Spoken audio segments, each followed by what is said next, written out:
The glass doors of Kane Global Holdings slid open with a quiet hiss, revealing the marble expanse of the main lobby. The air smelled faintly of polished wood and designer perfume, a scent that clung to the place like wealth itself. Staff moved in smooth, practiced efficiency, heads slightly bowed when the CEO passed. Peculiar Adigwe walked half a step ahead of him, her iPad tucked under one arm, her fingers loosely curled around his. It wasn't romantic, not in the way office gossip might spin it, but practical. They were heading to the Lagos International Business Summit, and the main entrance was a swarm of journalists, investors, and camera flashes. If she didn't guide him through, they'd never make it to the waiting car without delay. "Left," she murmured, tilting her head toward the side corridor that would bypass the busiest path. Willard Kane glanced at her, his expression calm but carrying the weight of a man used to controlling every environment he entered. At 37, he was the youngest billionaire in Nigeria's energy sector, his empire stretching from offshore rigs to clean energy startups. Today, in a tailored charcoal suit and silk tie, he looked like the kind of man who didn't just walk into rooms, he owned them. Peculiar, in contrast, was understated elegance. Her cream blouse was buttoned to the collar, her navy pencil skirt modest, her natural hair pulled into a low bun. She never wore flashy accessories. Her watch was functional, her heels practical. From across the lobby, Agnes Olamide watched, her jaw tightening. To the untrained eye, Agnes was everything Peculiar was not tall, where Peculiar was petite, bold where Peculiar was subtle. Her crimson lipstick matched her perfectly manicured nails, her hair a sleek cascade of braids that fell down her back. She had an MBA from one of the top universities in South Africa, fluency in 3 languages, and a knack for turning any meeting into her stage. And yet, Willard Kane had never once looked at her the way he looked at Peculiar. It was subtle, almost infuriatingly so, but Agnes had caught it. The way his eyes softened when Peculiar spoke. The way his focus lingered on her even when other people were talking. How he occasionally leaned just slightly closer to hear her better, as if her voice mattered more than the rest of the room's noise. Agnes had been friends with Peculiar since the latter joined the company 3 years ago. They'd shared lunch breaks, swapped work tips, and even celebrated birthdays together. But lately that friendship had begun to feel off balance. Every time she saw Willard's attention drift toward Peculiar, something hot and acidic churned in her stomach. It should be me. The thought came unbidden, but once it took root, it grew like a weed. Agnes had the credentials, the beauty, the ambition. She knew how to hold her own in the corporate arena, how to navigate gala dinners with Lagos elites. Peculiar? She was just an assistant. A highly competent one, yes, but still an assistant. As the pair disappeared into the waiting elevator, Agnes turned away sharply, her stiletto heels clicking against the polished floor. She pasted on a smile when a junior staff member greeted her, but inside, her irritation had sharpened into something more pointed. Outside, the humid Lagos air wrapped around them like a second skin as Willard and Peculiar stepped into the sleek black Bentley parked at the curb. "Clear the 2 p.m. slot," Willard said as he settled into the leather seat. "Move the call with the Singapore team to tomorrow, and tell R&D I want the final draft of the clean energy proposal on my desk by Friday." Peculiar typed quickly on her iPad, nodding. "Noted. Anything else before the summit?" He hesitated for a moment, his eyes briefly scanning her face. "You did well handling the press last week. You kept them from cornering me about the refinery deal." Her brows lifted in mild surprise. Willard wasn't known for casual praise. "Thank you, sir. Just doing my job." His mouth curved, not quite a smile, but something close. "Not everyone does it that well." She looked away, unsure how to respond, her pulse ticking a little faster. Back at the office, Agnes sat at her desk, pretending to review a financial report while her mind replayed the scene she had just witnessed. Willard Kane, the most eligible and untouchable man in the building, holding Peculiar's hand as if it were the most natural thing in the world. She thought of the time she'd spent 2 weeks preparing a presentation on global oil markets, only for Willard to delegate her part to someone else without even glancing at her work. She thought of the hours she'd invested in making herself visible at corporate events, ensuring her name was whispered in the right circles. And yet, Peculiar, with her quiet demeanor and plain wardrobe, had done nothing, absolutely nothing, to earn that kind of proximity. Agnes's fingers drummed against the desk. If he could just see me the way he sees her. The rest of the day unfolded in the usual rhythm of corporate life: meetings, phone calls, the muted hum of productivity. By late afternoon, the Bentley returned, and Peculiar walked back into the building alongside Willard. This time they didn't hold hands, but the way they spoke, low, almost conspiratorial, was enough to make Agnes's teeth grit. She decided then that this wasn't just professional envy. This was personal. That evening, as Peculiar gathered her things to leave, Agnes appeared at her side, all easy smiles. "How was the summit?" she asked. "Busy," Peculiar replied, slipping her iPad into her bag. "But smooth. We made some promising contacts." "I'm sure you did," Agnes said, her tone light but edged. "Willard must really trust you, taking you to something that important." Peculiar shrugged. "It's part of my job." Agnes tilted her head, studying her friend. "Funny. Some people wait years for that kind of trust." Peculiar laughed softly, missing the sting in the words. "Well, maybe your turn will come." But as Agnes watched her walk away, the corner of her mouth twitched into a smile that didn't reach her eyes. Because deep down, she already knew she wasn't going to wait for her turn. She was going to take it.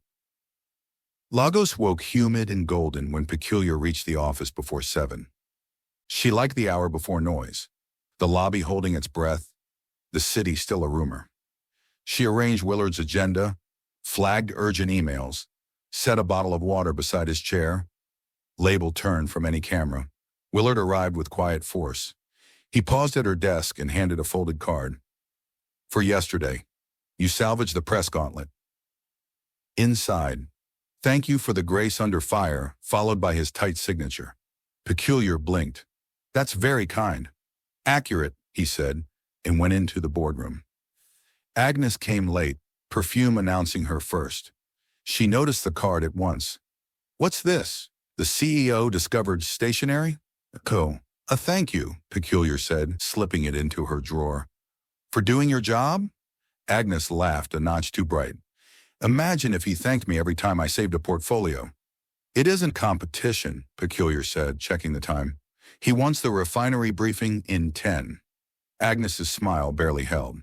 "You do keep his clocks wound." In the boardroom, an SVP began answering Willard's question, but Willard looked only at Peculiar. "Your view?" she said. "The risk isn't the rigs, it's the roads. If the state tender slips again, dockside inventory becomes a liability. We hedge with private haulage for a quarter and eat the optics." Silence, then nods. Willard's eyes softened. "Approved." Outside, Agnes waited with printed itineraries. "Sir." "Thank you," Willard said, taking the stack. He slid the top copy into Peculiar's hands. "Keep mine with you." The small instruction hit Agnes like a pin dropped in a chapel. She heard it ring. At lunch, the three landed in the executive canteen. Willard sat with the CFO. Peculiar and Agnes took a window table where the lagoon glittered like foil. "How does it feel to be Lagos's most whispered about assistant?" Agnes asked. "What?" "The photo from the summit.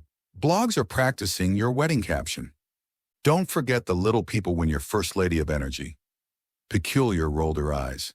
"Please, we were working." "People gossip because they see what's in front of them," Agnes murmured. "You should too." "Meaning?" "He's a man, a very rich, very powerful one. They don't hand proximity to women without wanting something back." "That's unfair," Peculiar said. "He wants results. I deliver." "Of course," Agnes said. "You deliver." By 2, the rumors learned to walk. A lifestyle blog posted a shot of Willard and Peculiar stepping from the Bentley. The caption flirted with romance. Comments multiplied. In PR, someone giggled. In security, someone tweaked protocols. The glass building found itself with soft tissue, gossip feeding blood to every floor. Agnes refreshed the blog twice, then 3 times. then told herself to stop. She had the pedigree. She could do the work. She should have been the one walking beside him, not the woman with the modest watch and quieter mouth. Near 6, Willard called from his office. Peculiar. She entered. Agnes lingered, pretending to photocopy. I need you at the product demo tonight, Willard said. Keep it small. R&D leads and legal only. No press. Understood, she said. Do you want a car at 7? I'll drive. Ride with me. We'll draft talking points en route. Peculiar hesitated.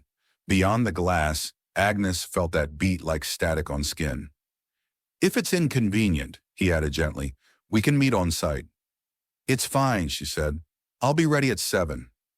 Agnes stared at the copier's bright screen until dots danced.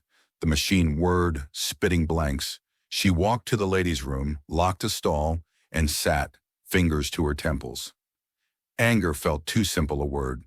She had built herself for this world, degree by degree, room by room, and still the door kept opening for someone else. See me, she thought. Just once. See me. She reset her makeup and returned to the floor like a soldier adjusting a helmet. 7 arrived in a streak of headlights. Willard's car waited in the private bay. Peculiar slid into the passenger seat with her folio. Lagos lit the windshield. They spoke in the easy rhythm work had taught them, notes, timelines, pitfalls to preempt. He listened, stopping her to ask questions that showed he had read not only her memo, but the spaces between the lines. At a red light, he glanced at her hands. You always carry a pen? It keeps me honest, she said. If I write it, I owe it. Something like a smile warmed his profile. Rare. Behind them, in a rideshare, Agnes watched their taillights. She hadn't planned to follow.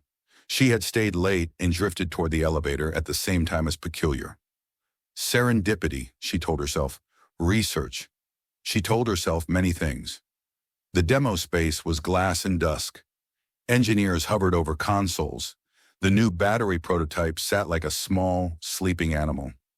Willard moved with quiet certainty. People made space without being asked.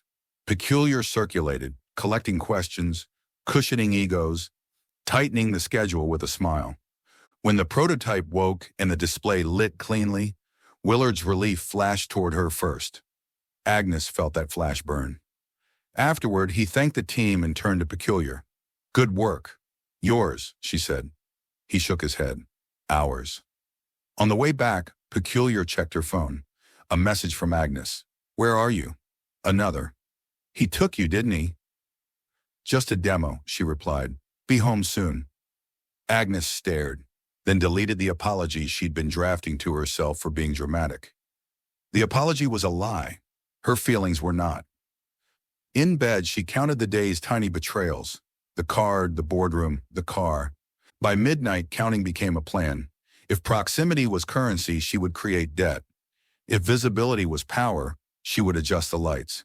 She opened her laptop and studied access logs, meeting schedules, small vulnerabilities, the quiet seams of a company sown by trust. By 2, her jealousy had found a language. It was fluent. It promised results very soon. The following week unfolded like a string of rehearsed movements, meetings, memos, investor calls. But beneath the surface, the air inside Kane Global Holdings felt charged, and not just for Peculiar. She had noticed the looks now. Quiet stares in the corridor, whispered comments when she passed the kitchenette. The photo from the summit had made its way beyond gossip blogs. Even the Lagos Ledger ran a short, glossy piece about the mystery woman at the CEO's side. Peculiar ignored it, as she did most noise, but she could feel the weight of it settling on her shoulders. Willard didn't help matters. He didn't seek her out in ways that could be called inappropriate, but his reliance on her had become visible.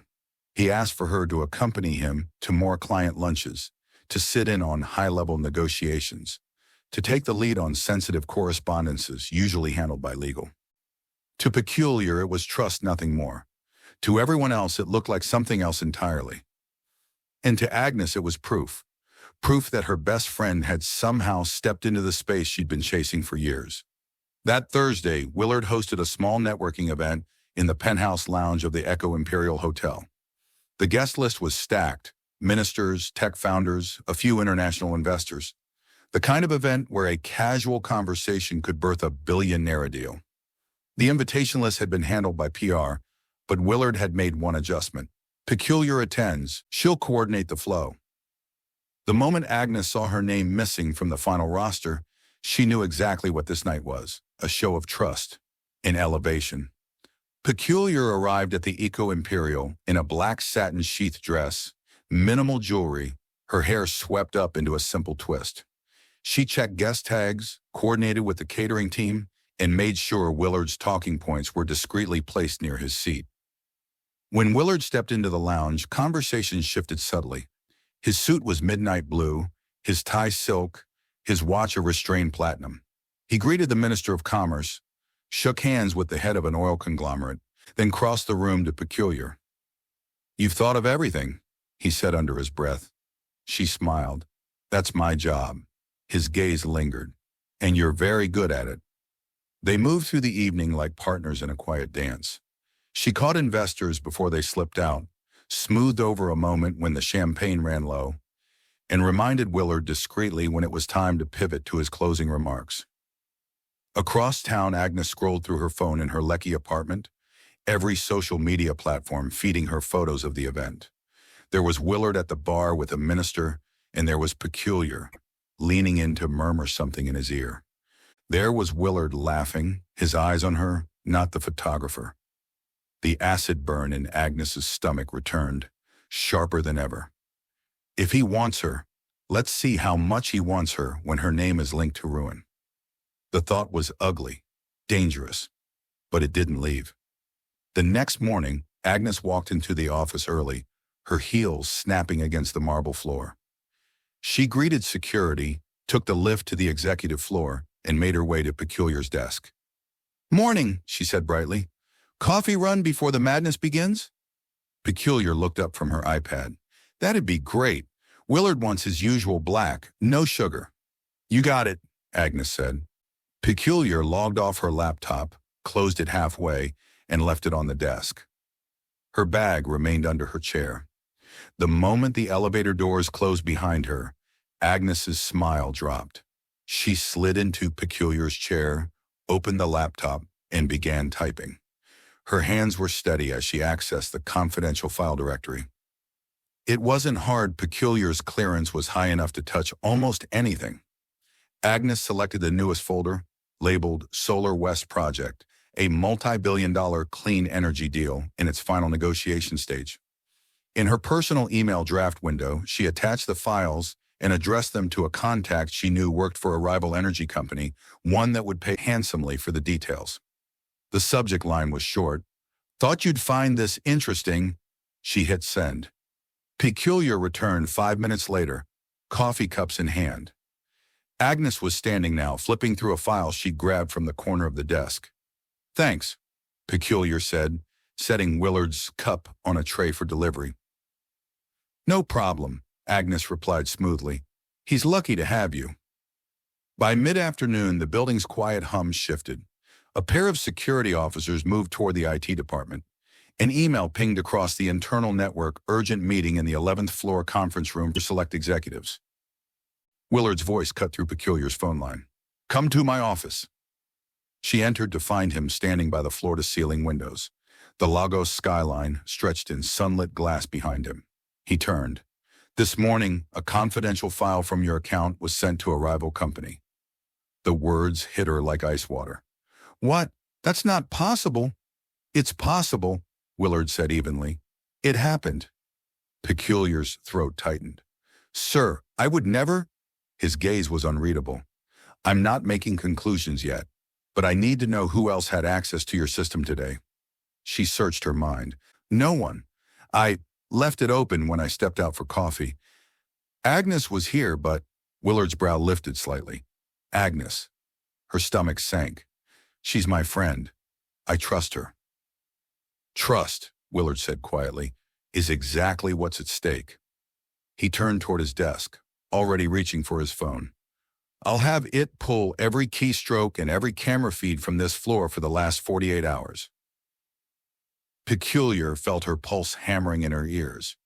Agnes's face flashed in her mind, smiling that morning, holding her coffee, saying she was lucky. Something in that smile looked different now. The executive floor was quieter than usual the next morning, but it wasn't the peaceful kind of quiet. It was the brittle silence of tension, the kind that carried whispers down corridors and made people avoid each other's eyes. Peculiar sat at her desk, her fingers poised over the keyboard, but the words on her screen swam. She had barely slept. Every time she closed her eyes, she saw Willard's face from yesterday, calm but edged with doubt. It had already confiscated her laptop, promising to run a trace. Security cameras were being reviewed. Peculiar told herself that the truth would clear her name, but the knot in her stomach refused to loosen. Willard was in his office, pacing slowly, phone pressed to his ear. "Keep it discreet," he told the head of security. "I don't want the wrong person tipped off before we know for certain. And I want every angle from that floor reviewed, not just her desk." He ended the call and stood at the window, watching the slow crawl of traffic on Ozumba Mbadiwe Avenue below. He had been in boardrooms with men who could fake loyalty so well you'd stake your life on it right up until they betrayed you.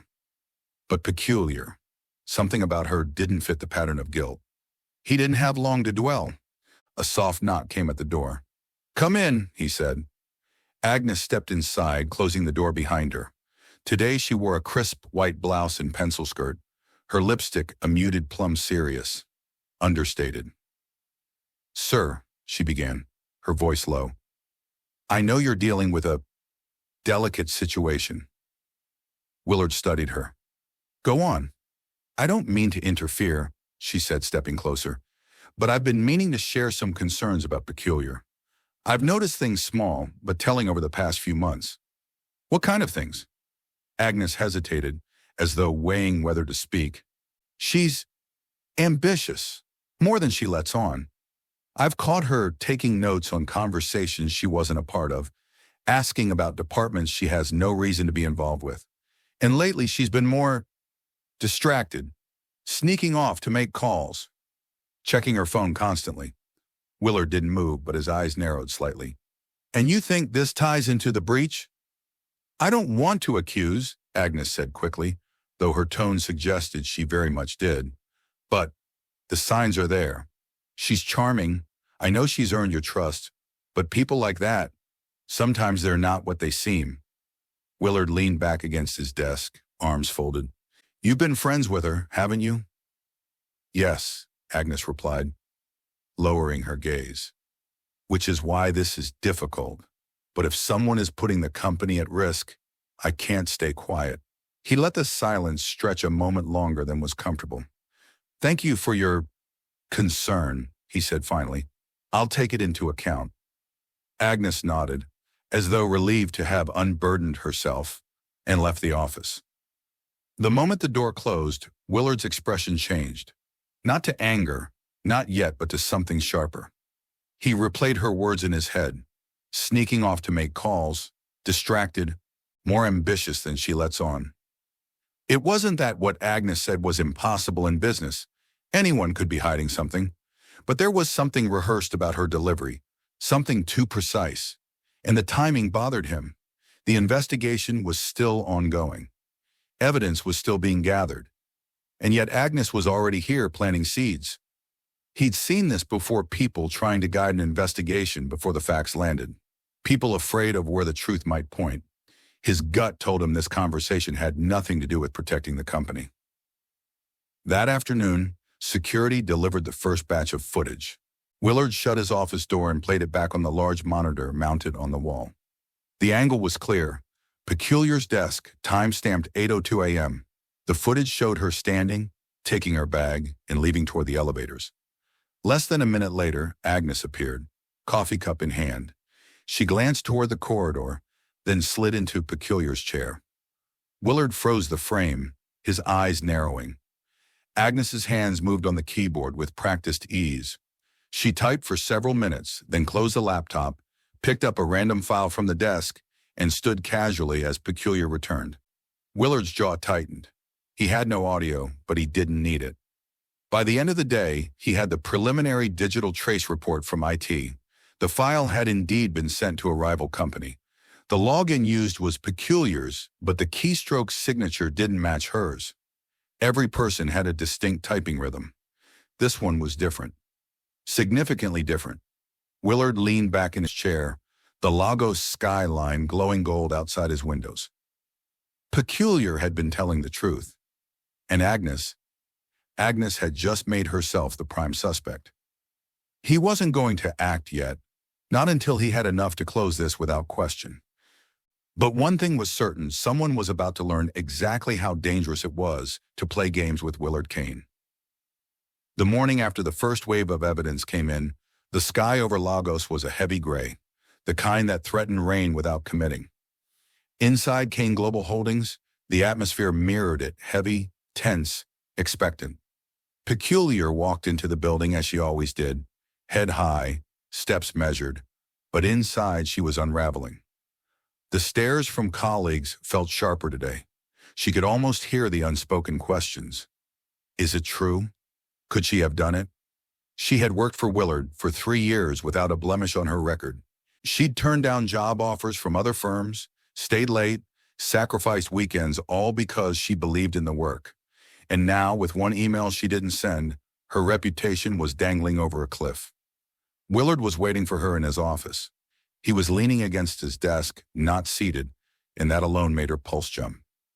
"Close the door," he said quietly. She obeyed, clutching her tablet like a shield.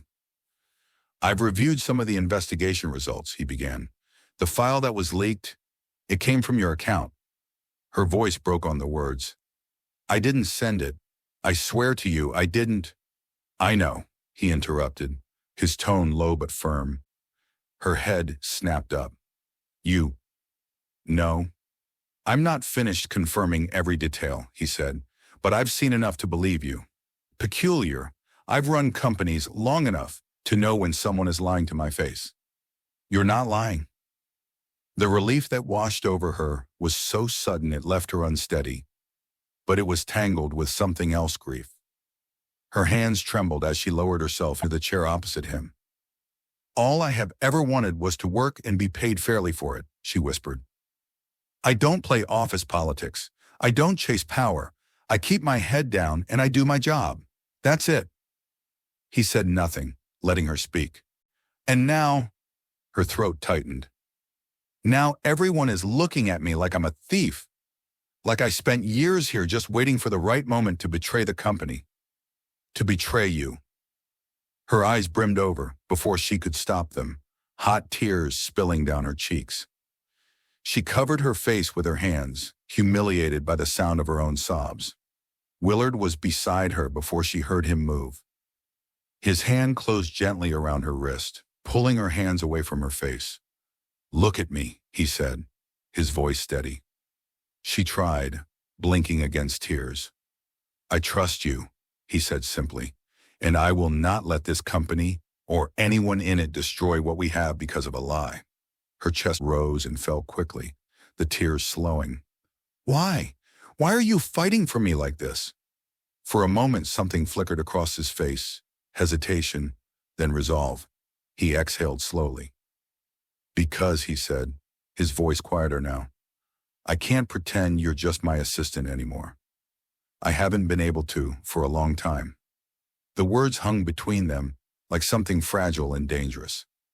Peculiar's breath caught. "Willard, I'm not saying this to pressure you," he continued, his hand still resting lightly on hers. "But I need you to understand my trust in you isn't just professional. You matter to me, Peculiar, more than I should probably admit." Her heart pounded, confused and unprepared for the weight of the moment. She had never imagined herself in this position, standing at the intersection of career and something personal. "I don't know what to say," she murmured. "You don't have to say anything right now," he said. "Just let me handle this investigation. Let me protect you." She nodded slowly, still shaken. But beneath the sadness and the fear, a spark had lit, small, unsteady, but warm. That afternoon, Willard gave his next order to security. Pull every file, every camera angle from the past week. I want to know every movement Agnes Olumide has made in this building." His voice was calm, but his eyes had turned to steel. For the next 3 days, the atmosphere in Kane Global Holdings felt like a chessboard mid-game, every move deliberate, every piece under silent scrutiny. Peculiar tried to focus on her tasks, but she could feel Willard's presence more than she ever had before. Not because he hovered. Willard was far too disciplined for that, but because whenever he entered a room, his eyes found hers first, as if silently checking she was all right. Their conversations had shifted. The clipped, efficient exchanges of CEO and assistant had given way to moments where his voice softened, where he asked how she'd slept, if she'd eaten. She wanted to welcome it. She also wanted to push it away.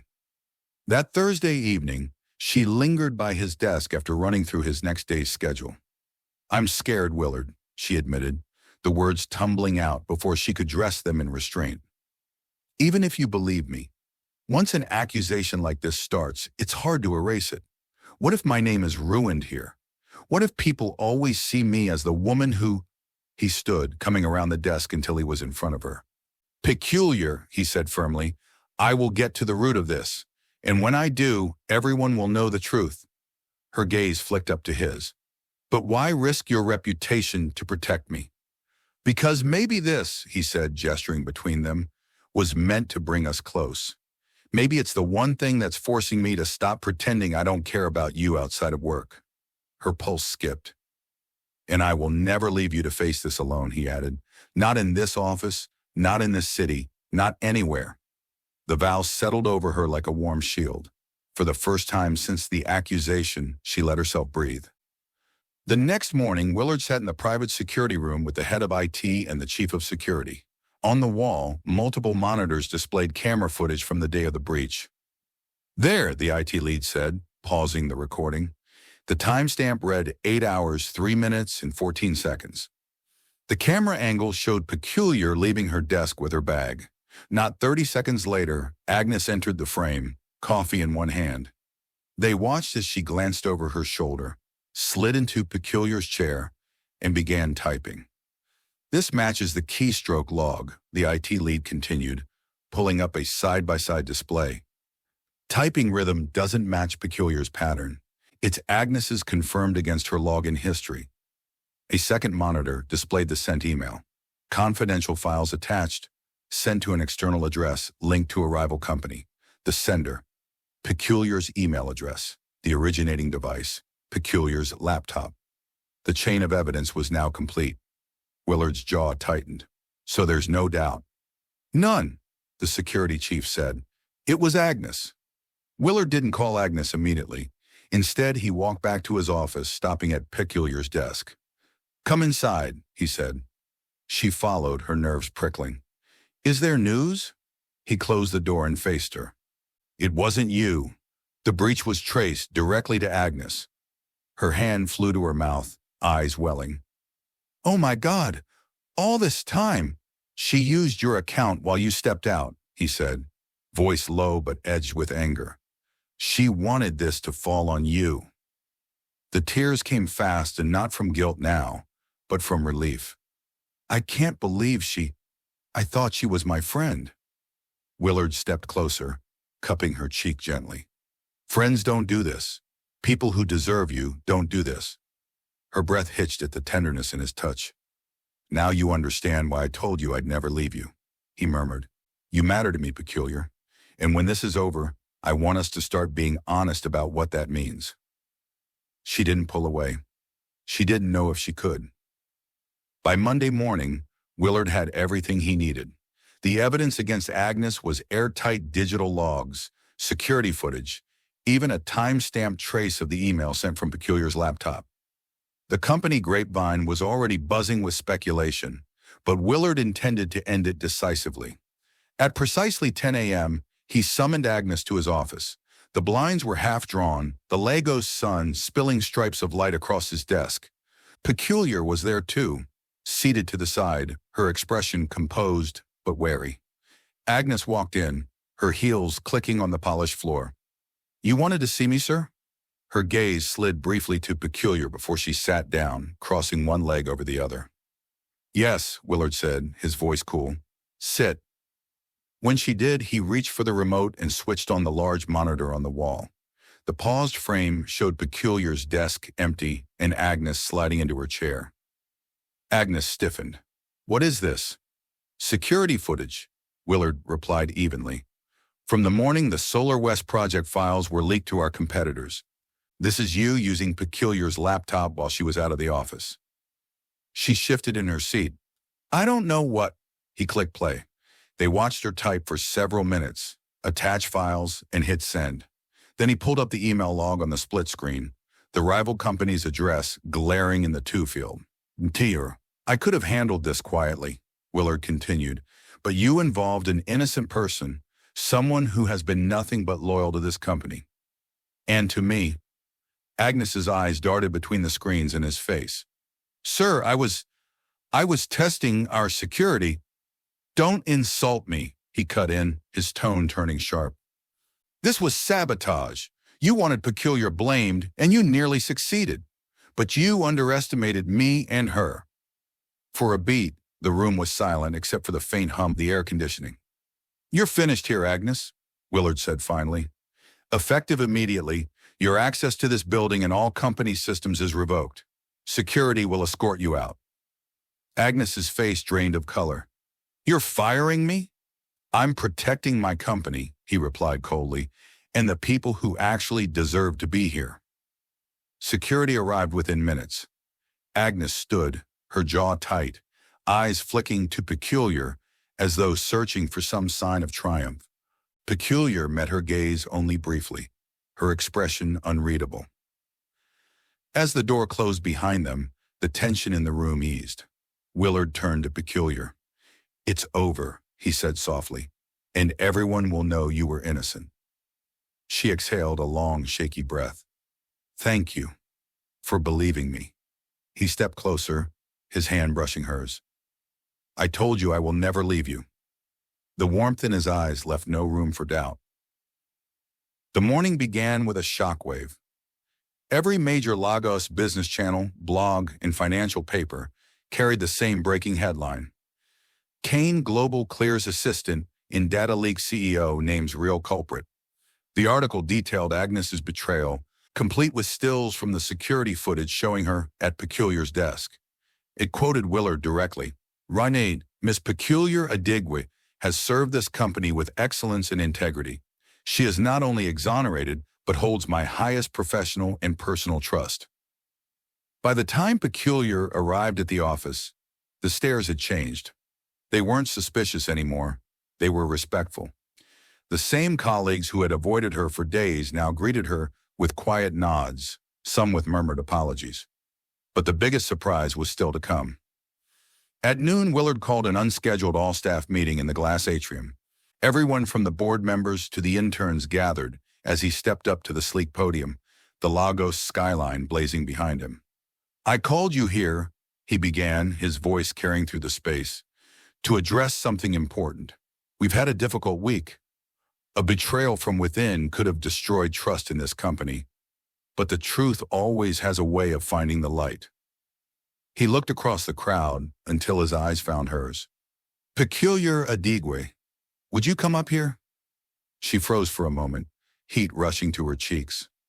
Murmurs rippled through the room as she made her way to the stage, her heels clicking against the polished floor. When she reached him, Willard didn't turn back to the microphone. Instead, he faced her, his voice lowering just enough that the front rows could still hear. "You have given me loyalty when I didn't deserve it. You've stood by me when others doubted me. And somewhere in the middle of this storm, I realized I wasn't just fighting to clear your name. I was fighting because I can't imagine running this company or my life without you." Gasps and soft murmurs swept through the atrium. Willard reached into his jacket pocket and pulled out a small black velvet box. The moment it opened, a flawless diamond caught the light, scattering it in tiny rainbows. "I didn't plan to do this here," he said, "but maybe the place where your name was nearly ruined should be the place where I make mine clear." He dropped to one knee. "Peculiar Adigwe, will you marry me?" The room erupted gasps, cheers, flashes from phones. Peculiar's hand flew to her mouth, her heart pounding in her ears. "Yes," she whispered. Then louder. "Yes." Willard slid the ring onto her finger, stood, and pulled her into a kiss that sealed every whispered rumor into undeniable truth.